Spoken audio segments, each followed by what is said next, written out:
Greetings, my fellow slingers, and welcome back. You all guessed it, it's time for the Epilogues, our little post-season love letter as you witness the lives of our agents as they return to the norm. If anything can be considered norm after what they went through. During one of the two epilogues we have for you, I gotta admit, I made a mistake in the mechanics.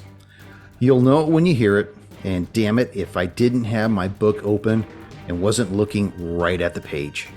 And I missed it. I got no excuse.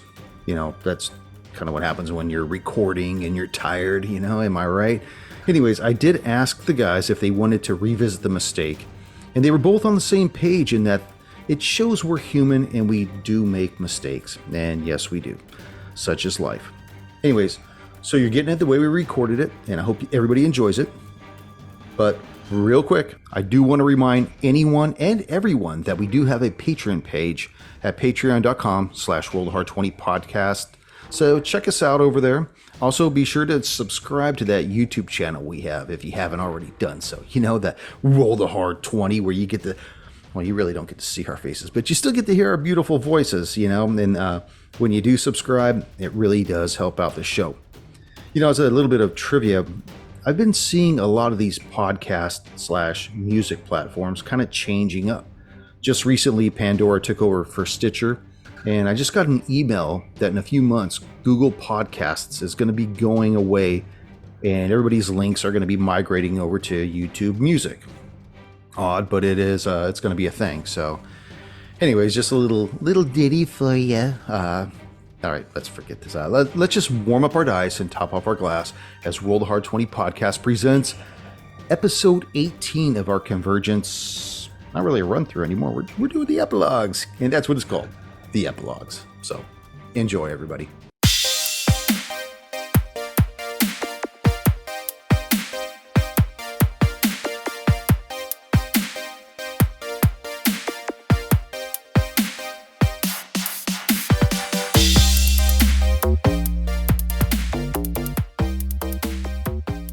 So I know we have those for the D&D segment, the gold doubloons. Is there something we want to do for like Delta Green equivalent, or we do want to just keep gold doubloons? Because usually when we roll a hard 20, you'd go, hey, whoever gets in, you know, gets a gold doubloon and all that. We haven't really done that much in the Delta Green, I've noticed.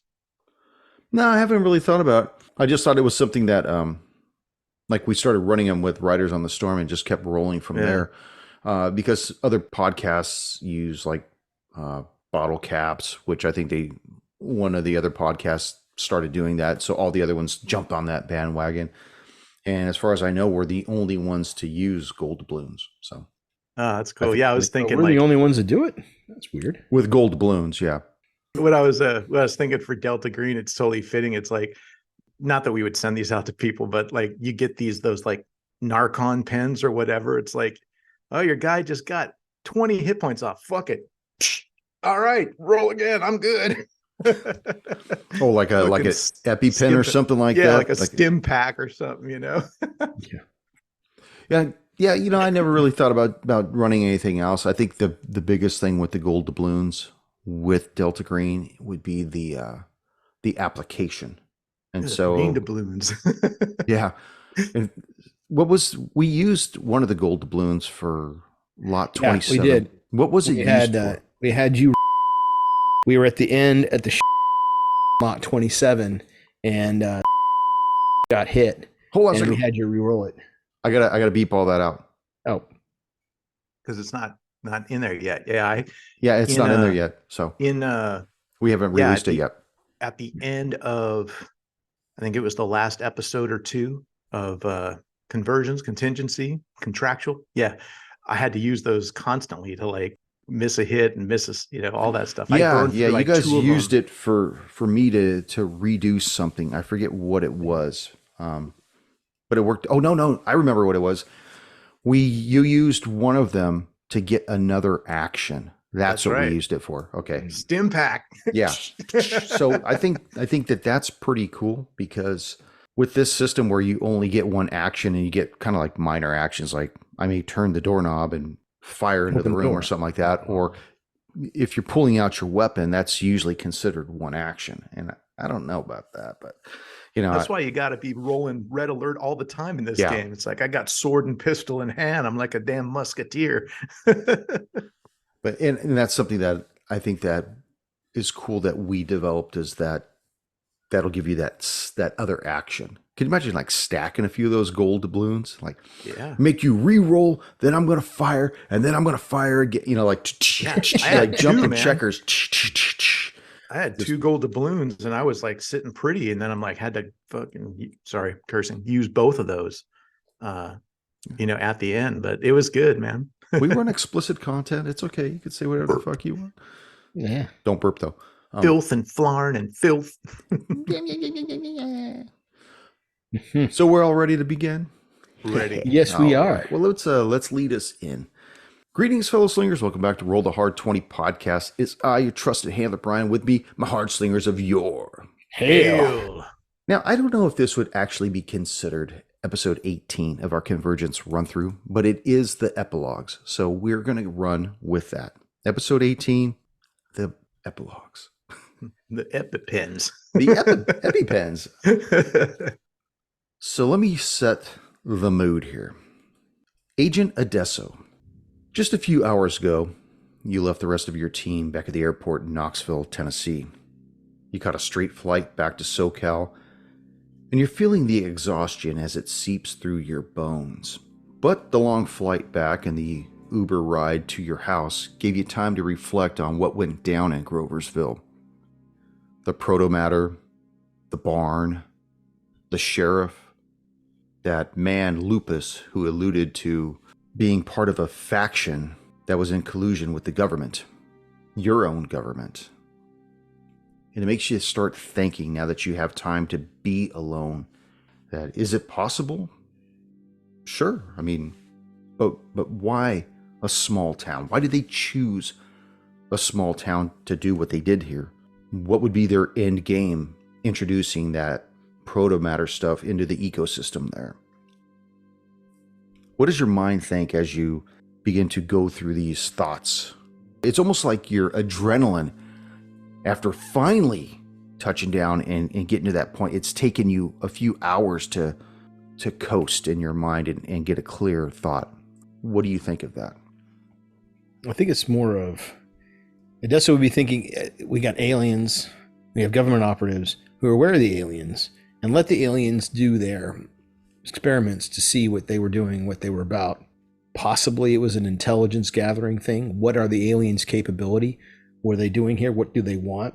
If we can determine what that is, maybe we can work with them, or maybe we could use their technology for our own benefit without letting them know that we are aware that they're here. I mean, that would make sense, but that would also mean anybody who came in contact with the aliens would be expendable. They would have to be cleaned, because they couldn't let anybody else know that, number one, the government was aware that these aliens were here. Number two, not only were they aware, they allowed them to experiment on American citizens, and they're aliens. So that's 3 good reasons not to let anybody else know, not to let anybody survive the encounter. So the problem is, for him, he's got to put his trust in Heisenberg, to know that Heisenberg will be looking out for him, because he did prove himself. There was 6 months worth of hiding when the rest of the Delta Green was after him. And Heisenberg made sure that he was protected, his family was provided for. So he's nervous.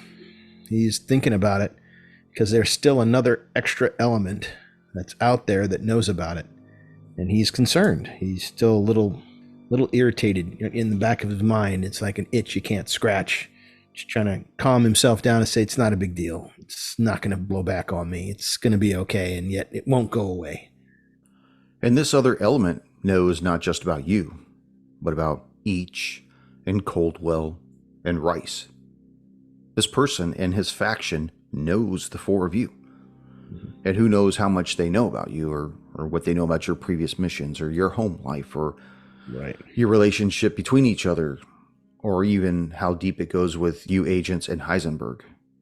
Dude, who even knows if that's not the group that took out Ramirez, Yeah. It's possible. It is possible. Because he was giving us all kinds. Don't you say a single thing. And old Ramirez, he said lots of single things online. So all this stuff noodles through your brain Mhm. as the Uber driver slaloms through the dark streets on your neighborhood and pulls up to the house. And you see, as normally is the case when you leave, that all the lights are off except for the front porch. Sana and the kids, obviously not home, which is typical whenever you go away to do your thing. You have reached some form of simpatico that she understands that now. Excellent. Describe for me as you leave your Uber ride how you approach your house. Okay. I leave the Uber ride, make sure I have all my gear, make sure I didn't leave anything in the Uber, all the stuff that I brought with me. So I approach my house and I'm thinking I have a pocket door on the garage. You don't have to open the garage door in order to get in, little pocket door there. So he would walk over, and just before he gets too close, he would take a review of the front of the house just to see if anything was out of order, anything obvious, something, missing, a light out when it shouldn't be out, something disturbed, bushes, leaves, anything. Make an Cars on the alertness street check. that he doesn't make an alertness check. Okay. I'm looking for cars that shouldn't be there, stuff like that. Okay. Polly is never alert, and today is no exception. Holy crap. I got a 12. 12 under 25. You scan up and down the street. You scan the front of your house. The house looks typical. One light on, porch light. It's always the same. But you do notice a sedan just around the bend, parked against the curb, probably about 100 meters up the road. Now, you know, because of who you are, specific neighbors in the area, the cars they drive, how they park, whether they park in the driveway, park in the garage, or park in the street if they have too many kids. Right. This does seem out of place. Okay. Parked away from an overhead street lamp, Mm-hmm. dark vehicle as it is. Parked almost out of view, But not quite out of view. but not quite fully out of view. Okay. Given that Polly is paranoid, he would rather be a little better equipped before he goes and checks it out, because he is alone, no team backing him up. So he's going to go in his garage and... Now, are Pick you a- entering the door at this point? Oh, well, I'm going to approach the garage. My thought, Polly would think, okay, this is something I need to check out. But I really don't want to have just my pistol. I'd rather have a weapon that I can use. I'd rather have a rifle with a 30-round magazine in it, and a flashlight and a laser sight and all the other good stuff that he's got on his AR. It's because he's paranoid. So he's going to go in his garage and get his AR. So he approaches the pocket door, and he painted the pocket door, like painted the pocket door, painted the house, put a piece of painter's tape over the top of the edge for the trim. And then, like a careless guy would, he pulled it off the trim, but left some of the tape adhering to both the door and the trim. And he did that on purpose so that if anybody had entered through the pocket door, he would know. So he checks that to make sure that it's still intact before he opens the door. And it is not intact. Okay. Draws his pistol, make sure it's ready. Can he see anything inside the window or in the garage through the pocket window? Like any lights or anything doing? It is dark. You are able to see darkness inside the garage and the door on the opposite end that would lead into the washing room and the house formal at that point. But you don't see anything in the garage. I'm going to stop and get as still as I can and listen. Make an alertness check. Got it. 64 under 25. You don't hear anything. Okay. All right. So he would say, okay, I'm going to put the keys in the lock and open the door with my left hand and keep the pistol up at a close with my right, and slowly open the door. You open the door onto a very quiet garage. Okay. No cars in there. Sana had taken the one car that you guys both share. Far into the garage, the door leading into the house is closed. He flips on the lights with his pistol in a ready position. The garage is empty. You see boxes along the walls. You see specific plastic containers. It's got your holiday lights, got the kids' photo albums, all these things. Make an instinct check. Instinct check. Gotcha. Is that new? Instinct? Yeah, this is what we were talking about. Yes. All right. Gotcha. I got to roll under 75. 71. 71. Well done. Jeez.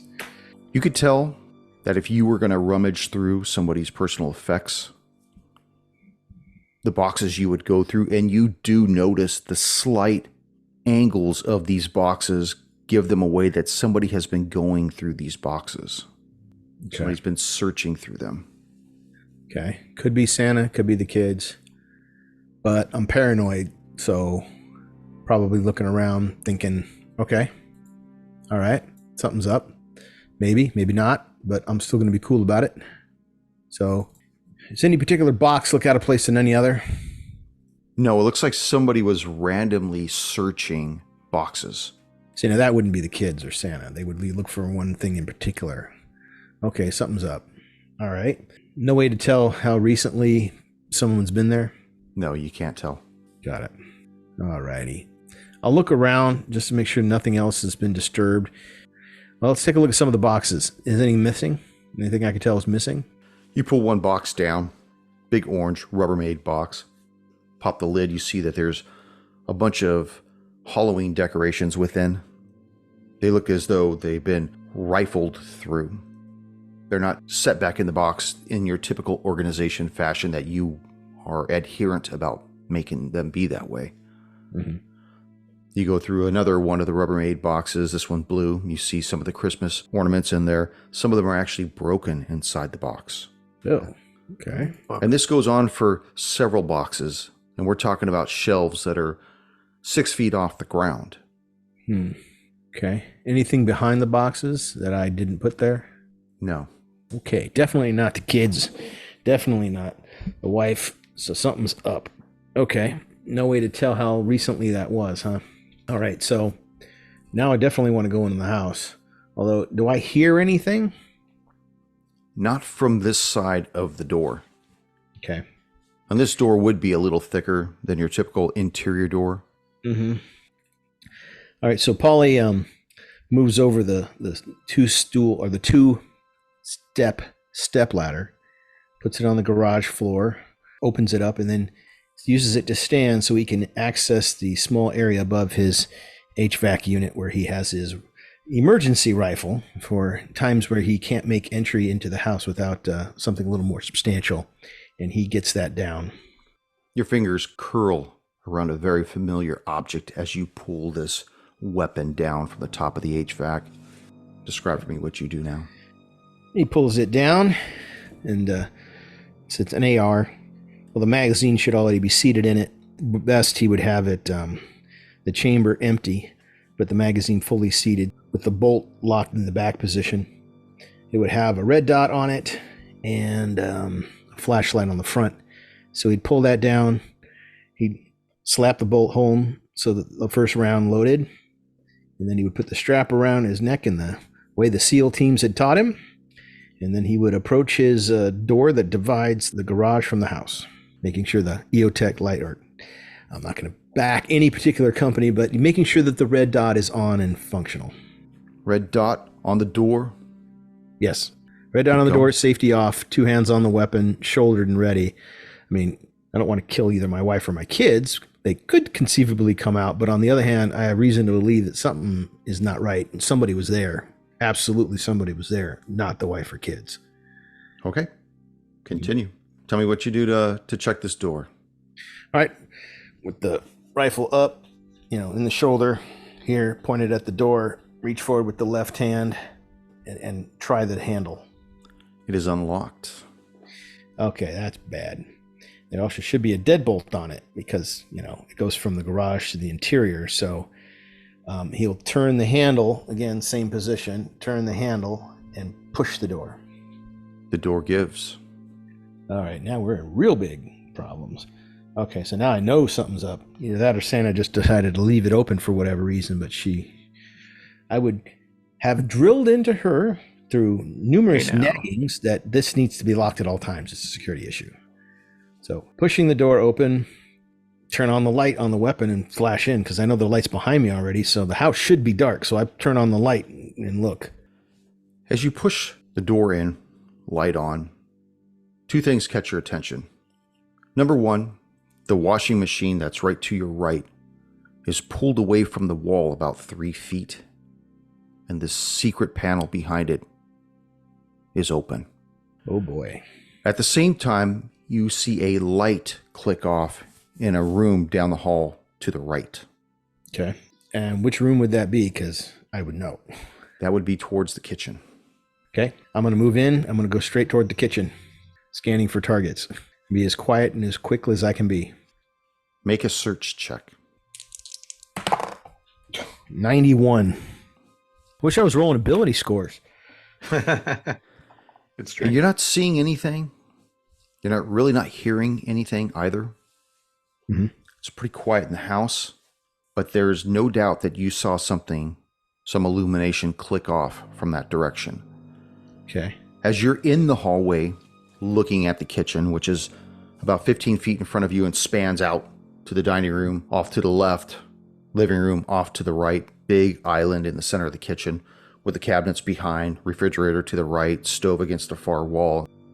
What you have between you and the far wall of the kitchen is a large island with the sink and the bar stools and the countertop and stuff. That's all you have. Got it. I'm turning on lights. Somebody knows I'm there. I want the best advantage. So it's going to be fast and loud. So I'm turning on lights as I go in with my left hand, keeping the rifle first up. light you flip on, Mm-hmm. you hear a weapon rack the chamber. Okay. Definitely not worried about hitting the wife and kids now. Could I tell which direction that came from?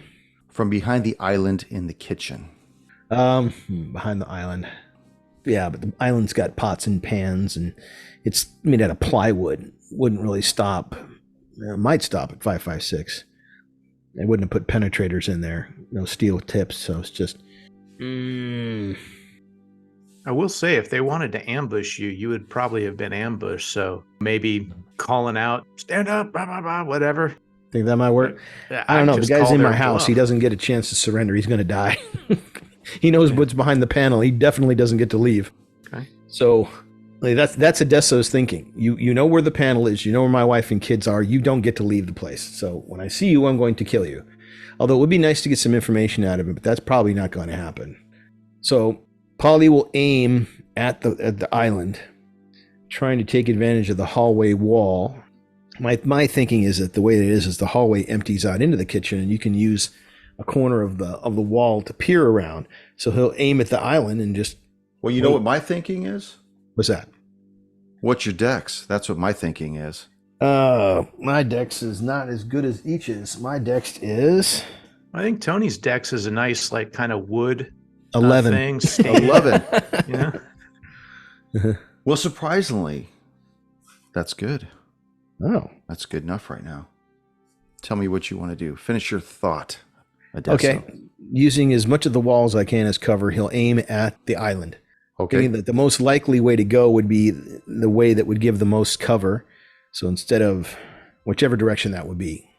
I mean, he would know his own house. So it's like, yeah, a person using the island as cover would likely either stay behind it, or if they had to move, they would move to the right because that gives them more access to the other part of the house, or they could run out the deck, or they would go to the left because there's a couch or something there that would give them more cover. So he'll try to anticipate as best he can, but take an aim at the island. Is he going to light it off? No, I don't think it would go through, and it would scare the shit out of anybody home. So he's just going to wait until he has a target. Who's ever on the other side of this island seems to be patiently waiting until you see something lob over the top of it. Oh, shit. Probably a flashbang. 39. The flashbang goes off in the middle of the room. Mm-hmm. I need you to make an athletics check. Got it. You can do it. No, I got to get it under 30. Oh, 58. 58. 58 under 30, so he fails it. This thing goes off, and you start seeing spots in your eyes, and you will take a penalty Got it. What are you going to do, Odesso? Which direction did it come over? Just in the middle? Right over the top. Right over the top. All right, that's it. I'm just going to... I don't really want to blind fire.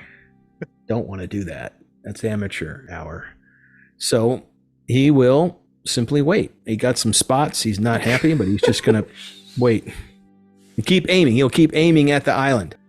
Didn't you just redo your kitchen, Odessa? I did. You're going to light up the kitchen?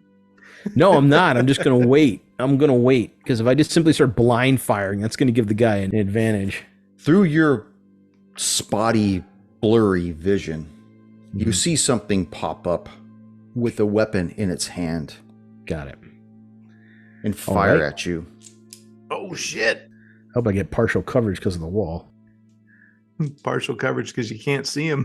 I think that's... What is that? That's the penalty against my acquiring. It probably cancels out my aim. It fires off and hits the wall right next to your head.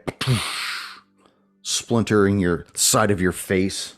Mm-hmm. I would say it makes you partially blind, but you're already there. Okay. I'm going to fire back. What kind of penalties am I suffering? -40. Okay. Now the aim was 20, right? And I will tell you for 1 turn. Got it. Oh, cool. All right. So my normal firearm skill is 56.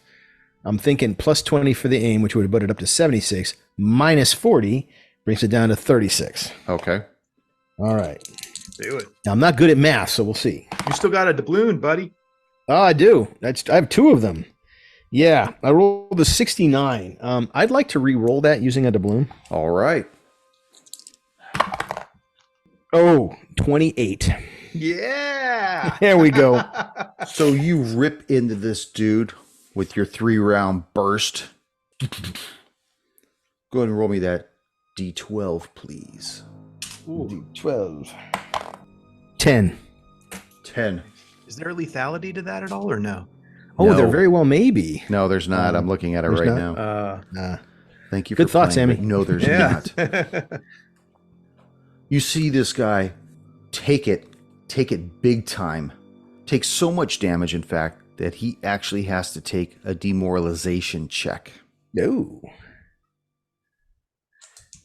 Is that like if they take a certain amount in 1 round or something? Yes. Ah. He drops his gun. Oh. Uh-oh. Something. It's bad now. It's Pussy. bad. He is in a state of shock at this point. You see his eyes flutter rapidly. Fear of dying at this point. He actually starts moving to the right of you towards the door. Okay. Just completely oblivious to anything else going on. At this point, the only thing on his mind is getting medical attention. The way he's moving, do I have a reasonable belief that I could knock him down and immobilize him? He probably thinks he's moving about 20 miles per hour when he's really moving about a half a mile an hour. Got it. So he's going really slow. Yeah. His brain is on defunct autopilot at this point. Go up to him, man. That's what I'm thinking. Walk and aim. Yeah. I'll walking aim. I'm not going to do anything stupid like try to shoot him in the leg or anything. I just want to knock him down and then butt stroke him with the rifle. Okay. Roll your melee attack against that. Okay. Under 30. Do I get any advantage? Yes, you do. You're going to get a plus 20% on that. Okay, so I'm looking for under 50. Well, am I still suffering from the flashbang? No, that went away last turn. Excellent. Okay. I got a 30. 30 under 30. So that's a critical success if I'm not mistaken. No, it's a double number. It would be your crit. 33 or 30. 22, Yeah, right? 22. You'd want 22. Yeah. Gotcha. So you knock this guy down to the floor, laying in your entryway, bleeding out on your Spanish tiles. Mm-hmm. He's even trying to claw towards the door at this point, not even trying to get back up on his feet. Mm-hmm. Who sent you? I mean, I'd send the rifle right next to his head. Who sent you? Please, call an ambulance. Call help for help. I'll call you an ambulance if you tell me who sent you. He's just looking at you, pleading with the look in his eye. Mm-hmm. One hand on his side where he'd been ripped apart. All 3 rounds, just center mass just ripping into his abdomen. His other hand, he's going back and forth between you and towards the doorknob. Not even close to it, just gesturing towards it. Help. Help. Help. I'll get you first aid. You tell me who sent you. He's expiring fast. Dude, fake like a 911 call. Hey, we got to, you know what I mean? Like, let them think that you're calling it. Good call. All They're right, on their way. I'll grab my cell phone from my back pocket with my left hand, keeping my trigger finger and the gun pointed at him, and I'm like, 911, 911. I need an ambulance at my location, and see what the guy does. Please get me to safety. I'll tell you at the hospital. That's smart guy. Need to know now, man. You see flecks of blood ejaculate from his mouth onto the floor, frothing the grout, the tile, the wall. Drive me there yourself. I can't wait. I'm going to expire. Now, just so you know, every back and forth we have verbally is 1 round. Got it. That's round 2 right now. Okay. Paulie's going to do something he should have done before approaching the guy, was just make a quick 360 search, see if there's anybody else running around. Make an alertness check. Oh, gosh. There's ninjas everywhere. Yeah, man. 85. God damn. You don't see anybody hiding out in the house, but one thing you do see, sitting on top of the far end of the kitchen island, is the box you used to keep behind the washing machine. Ah. Sitting on top, opened. Okay. Do I feel reasonably confident this dude's going to die and he's no longer a threat? Well, I'll make sure he's no longer armed. Okay, well, he's going to talk one more time. Okay. Are you not going to drive me? No. You ain't giving me any information. You ain't going to help, and you ain't going to make the drive anyway. Best I can do for you is make it quick. Make an alertness check. Remember, lawyer, you don't want to shoot him again. You get in trouble. Oh, there we go. 17. 17. Hey, Finally. winger. You hear this popping noise. It sounds like somebody crunching down on a Tic Tac. You see his eyes flutter. Oh. And he begins to froth vehemently from his mouth. Oh. He's done. Now I want to make sure that my wife and kids are okay. I would expected them to come out. Something tells me they're not there. So the one car we share is gone, so she isn't probably home, but I need to go and check the rooms first. So he's done. I'm going to do a real quick search and scan of the house. It takes you maybe 15 seconds at the most. You're on hyper alert mode. You check all the rooms, all the beds are made. The master bedroom, the bedspread is off. You see that the mattress has been tossed. Everything that this individual was looking for. But nobody else is home. You know, Sana took her and the kids to her parents' house. Usually the case. Right. Okay, cool. So I go back to this guy. Is he dead? He's done.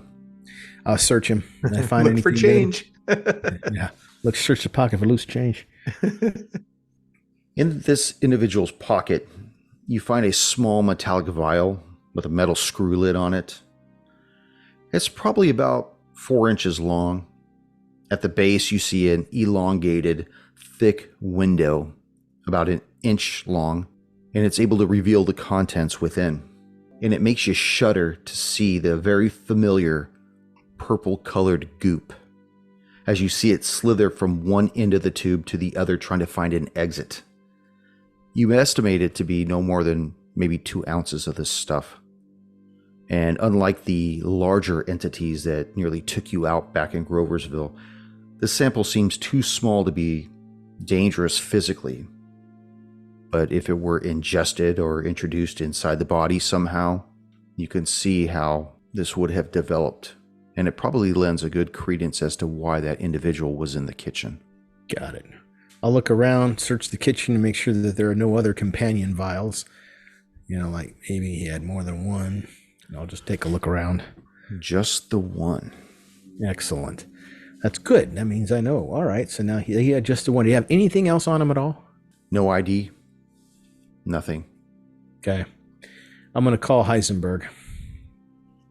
The phone picks up on the first ring. Odesso. I got a code red situation. I just capped an intruder in my home. In my home, Heisenberg. Is this somebody you know or something? What is this? No, this guy was definitely read in. He has something with him from our last mission. I'll have to explain to you, but he had something with him he should not have had. And he was in my house. He tossed my home. It was like he was looking for something. He pried apart stuff and opened up things. It made no sense. And then he has this vial filled with this purple protomatter, which was the subject of the last mission we had with SAC Derringer. I'm just getting back from. I'll have to give you a full AAR, but this guy was here. I don't think he was waiting for me, given his level of preparation, and he was alone. But, wait. I didn't check his car. I spotted something, and I should go check it. Let me keep you on the line. I'm going to put the phone in my pocket. So he puts the phone in his pocket. Outside a game, there was like 4 loud bangs. And the neighbors calling the cops? Well, you're sitting on about 3 minutes right now, 3.5 minutes. So yeah. Okay. So knowing the response time to my area, which is the unincorporated portion of the city, Odesso's not really worried about police response time. If the neighbors are doing anything, what time of day is it? I've forgotten. It's about 11:30 at night. Yeah, most people are asleep in my area. It's a nice little quiet suburban place. He's not too worried. So he goes out, turns out the porch light, opens the door for the front door, and then makes his way tactically as best he can to that sedan. Did I find the keys in his pocket or just that little vial? Just the vial. In fact, as you're making your way towards where the sedan was parked, you see the sedan is gone. I don't see it around anywhere? Nope, it is gone. It is gone. In the wind. Okay. But what you do see are lights starting to kick on in the neighboring houses. Gotcha.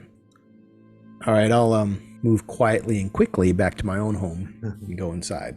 And then take the phone out of my pocket. Heisenberg, yeah, there was a sedan on the other end of the road. I didn't find the keys on the guy I cleaned. And neighbors are now starting to become alert, but the sedan is gone. All right. I could get a team dispatched out there, but I don't know if they're going to beat the police out that way. The most I could do is try to get our friendly in the PD out there to maybe give them a different address or something. Try to send them on a different angle, at least long enough for me to get a few guys out there to try to give you a hand. Sounds good. In the meantime, try to clean up as much as possible. And I'm going to need you to get back to me on this proto, whatever you called it, because I'm not read in on it. And so far, I've tried to get an update through SAC Derringer, and he's been incommunicado. Yeah, I have information on that. I think he and his entire team were cleaned by an Agent Lupus. Guy had a Eastern European accent and seemed to know a lot more than he should have. And he appeared at the very end and told us that we weren't to breathe a word about this to anyone. And then we never heard from Derringer again. As a matter of fact, I was on the phone with Derringer in the middle of he and his team's arrival, using military equipment and a full armed force. And I don't think you're going to be able to get in touch with Derringer again. All right. We'll sit tight, and I'll see you next season. Agent Ichimaru Kimura. It's been 3 days since the events in Groversville. You've been back home and are still trying to settle in, but your mind just doesn't feel right. You haven't been sleeping much, but that might be due to some other ailment at hand. That and something else. You've learned that since you've been gone, something's been prowling the docks and alleys late at night. preying on the homeless and night walkers in your area, on your turf.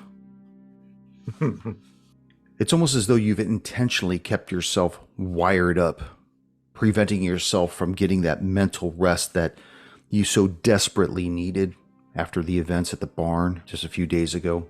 Yeah, I nearly broke. I was 1 point away from breaking sanity, so I am held together by dental floss. And you're and keeping duct it tape. there. You're keeping that state of mind. On It's the almost like a edge. muse to you. And then about 11:30, 11:45, a slight drizzle begins. And even though you still don't feel rational, it almost makes your decision to go out into the night all that more compelling. You stand there before the bay windows, long white sleeve shirt on, buttoned up, slacks, sandals, katana unsheathed in your hand. Tell me what you do, each. Well, immediately the restraints of humanity. What time is it, handler? 11:45 at night. And I'm in the middle of the docks. Yes. Right. In your So loft apartment. a person walking around with sandals and a white t-shirt in the middle of the pouring rain would seem silly. So Ichi takes off the white shirt and flips off the sandals, leaves the scabbard at home. He has no intention of putting it back into a inanimate object, and he walks out the loft and into the rainy night. You start prowling the docks, the alleys, letting this mist repeatedly fall about you in your hair. For something about it just really brings to mind a traditional feel of the old country. Walking among the Shinto shrines, fog-covered battlefields, your mind is just going wild at this time. If it weren't for the rain, somebody would actually see you perspiring. As you walk along the water, past the alleys, you hear it. You've been waiting for this for 3 days. This high, piercing shrill coming from one of the alleys. You hear a gruff noise, somebody grunting, then the shrill again, blood pounding in your ears, and you could barely hear "Elp, elp," before it's subdued. I'll go to the sound as quickly as possible. You do, crouch running, blade out in front, shoulders wired tight, sinew in your legs, pumping you down this alley, and you see at the far end, under this diffused street lamp, this individual throttling this woman. Got her purse in one hand, pummeling down on her with the other, trying to get a purchase on her article of clothing, and you hear her muffling, "Help, help," and it's getting more and more diffused, her pleas for help. Well, I will move up as silently as possible, as Make a hunter stealth would. All right. All right, let me bring that up. 39 under 52. 39 under 52. He doesn't hear you. All right. Well, I'll bring myself all the way up to him as soon as possible, and like a hunter with prey, I'm not going to announce myself or anything. I'm going to pounce. At the distance, it will take you 2 turns to get to him. The first turn gets you halfway there. At the beginning of the second turn, you see him plunge a blade into the sternum of this woman and pull it back out. Second turn engages, and you're there upon him. All right. Well, then I will attack. Do so. Okay. I know your deck, so I'm not worried. Go ahead. Under 53, ought 4. You slash into him with your katana. Damage is 8. 8. And as you fillet him, I need you to make a sanity check, please. No problem. Well, that's going to be a tough one because I'm pretty low right now. All right, I got to do this under 40. 70 over 40. That last final point. That You didn't even last roll damage. You did roll damage. No, you didn't even roll sanity. I'm saying, though, you only had one left. I know. And you take 1 point, by the way. Okay, just trying to keep it real for the listeners. Yeah, we play on the edge. Something in your brain trips. And even though you take that point of sanity, a smile crosses your face as you intentionally drop the katana to the ground and come out with your hands. What would you like to do, Heech? Well, is he dead? No, he's not. Oh, well then finish him. I can't pick up my katana? No. Okay, so it's just hand to hand then, right? At this point, now that you've breached the ceiling of your breaking point with what is ailing you inside your bloodstream, something inside your lizard brain rejects the fact that you want to pick up this weapon. Okay, well, I'm going to roll to, I guess, melee, or do I need to roll if it's going to be hands or bites? It's melee. No, it's it's man's. It's hands. Okay, well, I was just joking. Like, do I need to see if I'm going to be using my teeth or my hands? Okay, melee weapons under 53. Damn, son. 08. 08. You strike into this individual with these elongated nails that, for some reason, have extended a good 2 inches out of your hand, piercing him in the jugular. Roll damage for me, 1d6. Oh, 1d6. Is that for one hand or both hands? Well, the flavor is 1d6. So. Okay, 1d6. Yeah. That's a fucking 6. Look at that. Fucking being crazy pays off. With so much force that as you ram them into the front of his neck, you can actually feel his spine on the backside as he slumps in your hand, completely decimated. And it's just your sheer strength of upper body force that keeps this puppet elevated. Okay. I look down to the woman. Is she still alive? Roll a d20 and give me a luck roll, please. All right, here we go. Oh, that's a low one. 3. 3. She is not alive. Okay, and so the dirty attacker, he's down and out? He is dead. Okay, well, I don't necessarily feel remorse for the woman, but I feel good that there is a predator that was in my territories. Not even just my clan's territories of the docks in San Francisco area, but my territory. Your turf. My toif. Yeah, I'll just leave them there. I'll leave there's nothing I can do for the woman. I don't give a care about the person who invaded my territory. They're done. Problem solved. It's late. It's dark. The threat to my territory currently is dispatched. I'll return to my loft. And as you reach down to pick up the katana, you notice that your nails have retracted back into their hand. Is there any pain involved with that? If there was, you didn't notice it at the time. They grew out. And growing back in, you're still kind of on a bit of an adrenaline rush, but you're definitely coming down at this point. So much so that you don't feel apprehensive anymore. You feel satiated. Your fingers curl around the handle. And even though it's kind of futile with the drizzle, you flick the blade off of any blood and moisture that's on it. I'll wipe it on the mark's head. That's fine. Just wipe it off in his dirty, ratty hair. I'm just assuming he's a dirty, ratty person. You make your way back to your loft. You don't encounter anybody else that evening.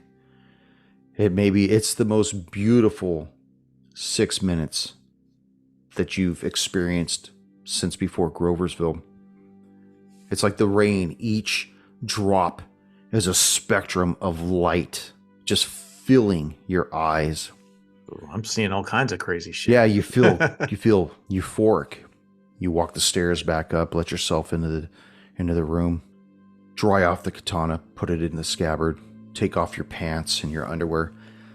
fold them up, put them with your shirt and your sandals, and you go and you stand in front of the window, completely nude, breathing deep, breathing heavy.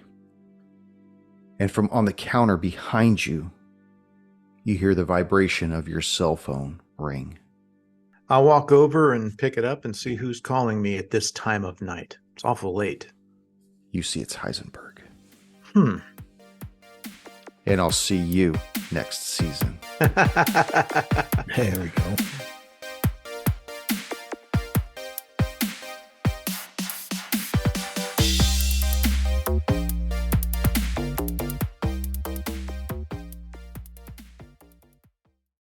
And he was in my house. He had tossed my home. He had gone through and found stuff. I don't know what he was looking for. What kind of stuff did he find in your home, Modesto? Let's redo that. Let's redo various that. toiletries and sundries from hotels my wife went to. Blooper on the back end of this episode. There we It's gonna go, be yeah. long ago. All right. Can't let that slip. I can't believe I caught it. He was tossing mouths. Sorry. Thank you for joining us once again on Roll the Hard 20 podcast. Remember, you can find us and subscribe to the show on Apple Podcasts, Google Podcasts, Spotify, Pandora Radio, iHeart Radio, Amazon Podcasts, and Audible. And if you like what you're listening to, be sure to leave us that 5-star rating and review. Don't forget about our YouTube channel at Roll the Hard 20. So if you're into watching and you want to help support the show, then head on over and hit that subscribe button. It really does help the show out. We can also be found in the wild on Facebook, Instagram, and Twitter, so don't forget to look for us there and check us out. You can also contact the show directly at rollthehard20podcast@gmail.com or head on over to the website at rollthehard20podcast.com, where you can download the current show directly, pick and choose past shows from our archives, or view our galleries. We've got a lot of stuff posted over there, so check us out. And finally, join us on our Patreon at patreon.com/rollthehard20podcast, where you can become a hard slinger and pick up swag. So until next time, keep your dice warm and your glass topped off as you roll those hard 20s.